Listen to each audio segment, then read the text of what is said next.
This is Trevor Benko, CEO of TGB Supplements. And this is Ben Jordan, CEO of TGB Supplements. Today we're going to do a video talking about MENT, Trest. It's a very common black market steroid out there now. It was being sold as a supplement until the Designer Steroid Control Act hit. Since then it's been taken off the market by most companies. You may still be able to find it out there from one or two companies in a transdermal or oral form.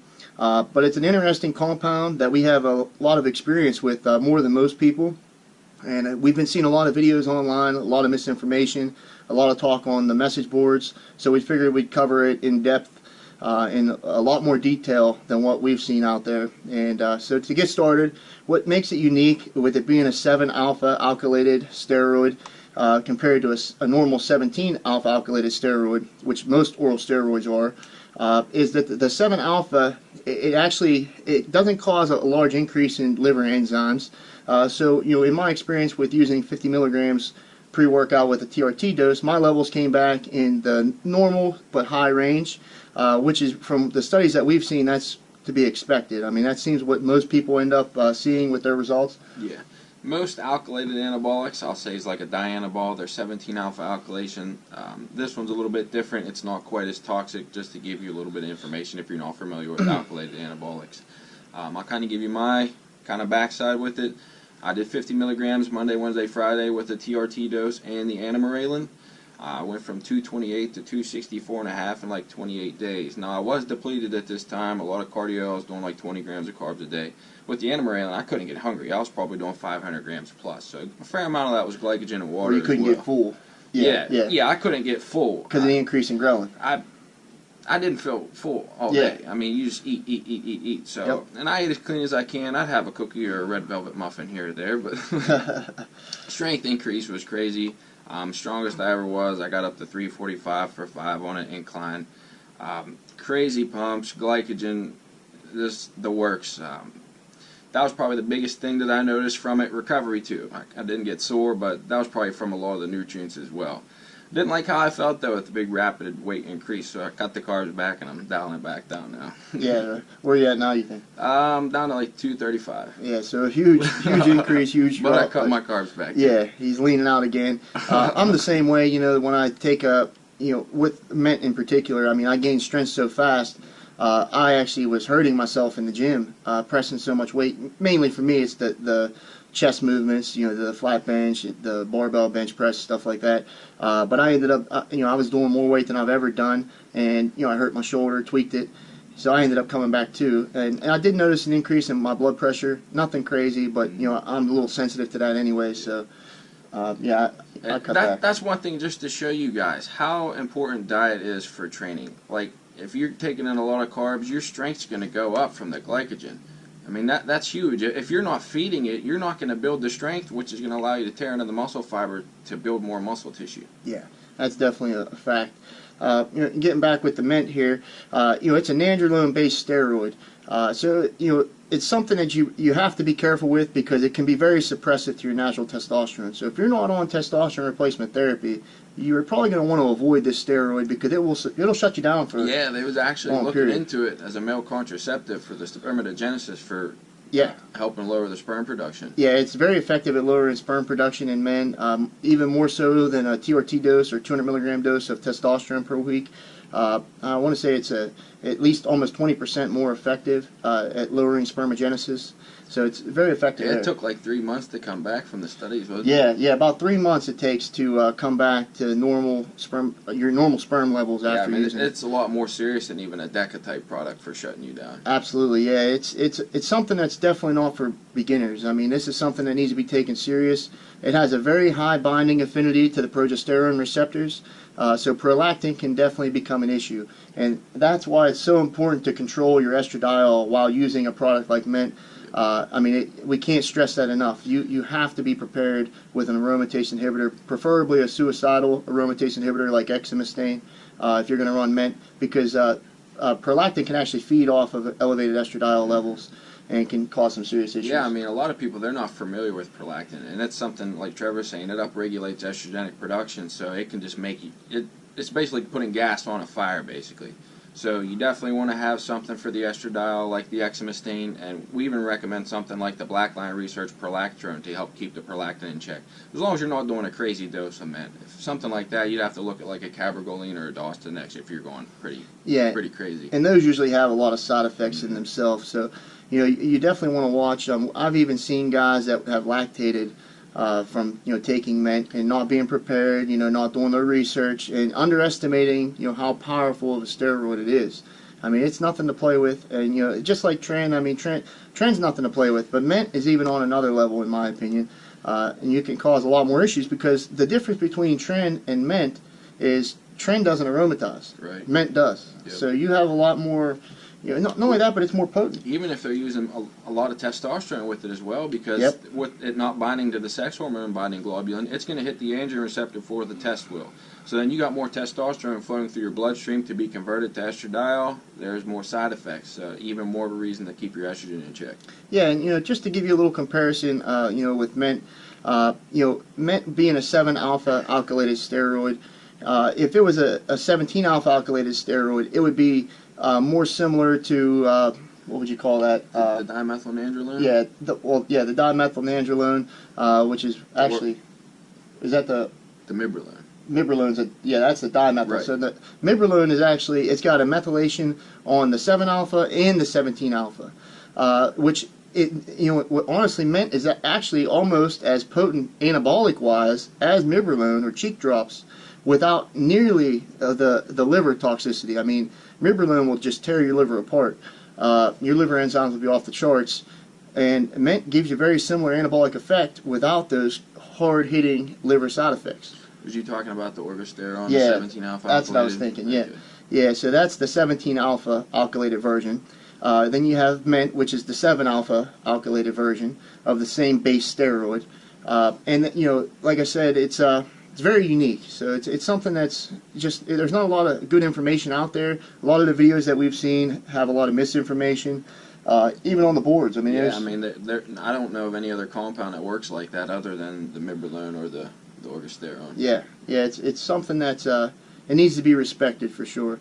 With MENT, usually when a compound is methylated, it increases the strength for one of two reasons. It either prevents hepatic breakdown, which most 17-alpha alkylated steroids do, or in this case, being a 7-alpha alkylated steroid, so the methylation on the 7th carbon, it actually prevents the binding of constrictive proteins to the steroid.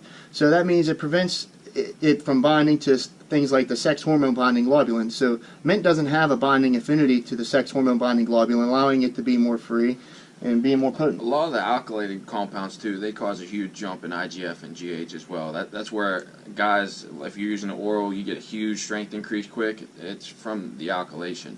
Yeah, and also because it does aromatize and has a little bit of estradiol, that estrogen is not always a bad thing.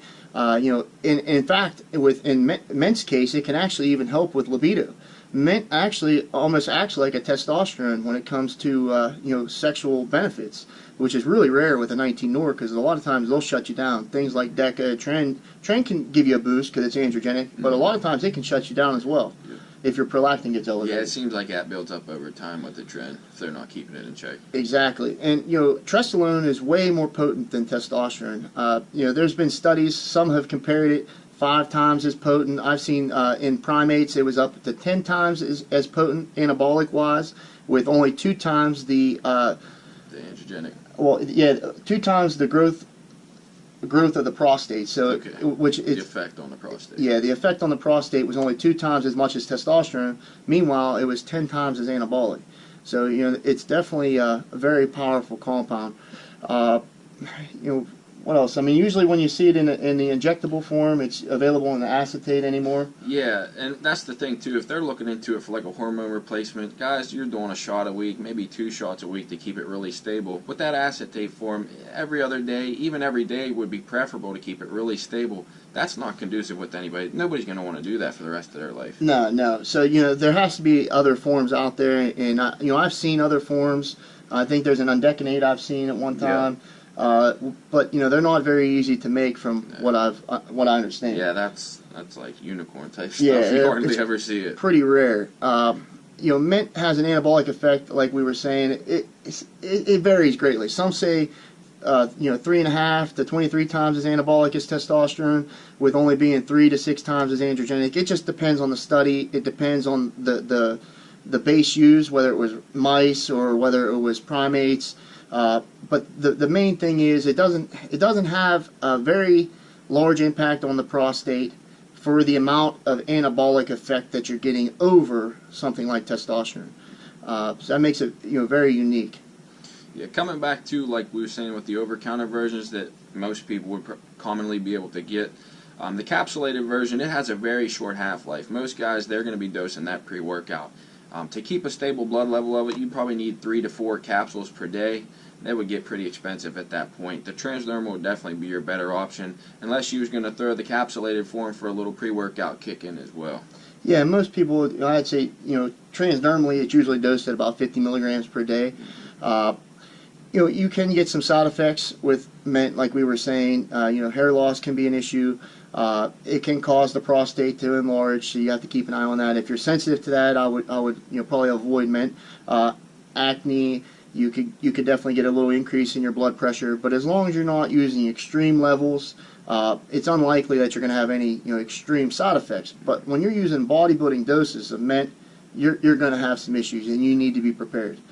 Yeah, I mean, at this point, you definitely want to use, like Trevor was saying, a suicidal aromatase inhibitor like exemestane or aromasin, because something like Arimidex, which can have an estrogenic rebound, say something happens to where you're not able to get your doses or you're not able to get to your anti-estrogen in a while, your estrogen just skyrockets back up after that leaves your body. Something like the aromasin, it slowly comes back up, so you might be able to get back to your product in time to get it in check. Using the bodybuilding doses, you need to really keep that in check with your aromatase inhibitor. Yeah. So, I mean, overall, I think MENT is a very interesting steroid. Probably one of the most interesting out there right now. I mean, I think it's it's something that has a ton of potential for bodybuilders. It's probably one of the most potent out there, honestly. Yeah, definitely. But there's a ton of side effects that come along as with it. And I definitely wouldn't recommend it for beginners. I mean, it's, we see guys in here that are taking Trent all the time. It shouldn't be used by beginners, but beginners are using it. This is something that you need to avoid if you're a beginner. Not because it's some magic formula that's going to build so much muscle, because it has the potential to cause lots of side effects if you're not ready for what to protect yourself. Yeah, you got to learn how your body reacts to estradiol. You got to learn how to control prolactin in your body as well. And with this being more serious than, say, a testosterone or a tren, it's even more so. So there'll be a little trial and error with the Trest as well. Yeah, definitely. I mean, it's something that you have to really do your research, and you have to start with a very mild dose and work your way up. You have to have yourself an aromatase inhibitor on hand, something for prolactin just in case.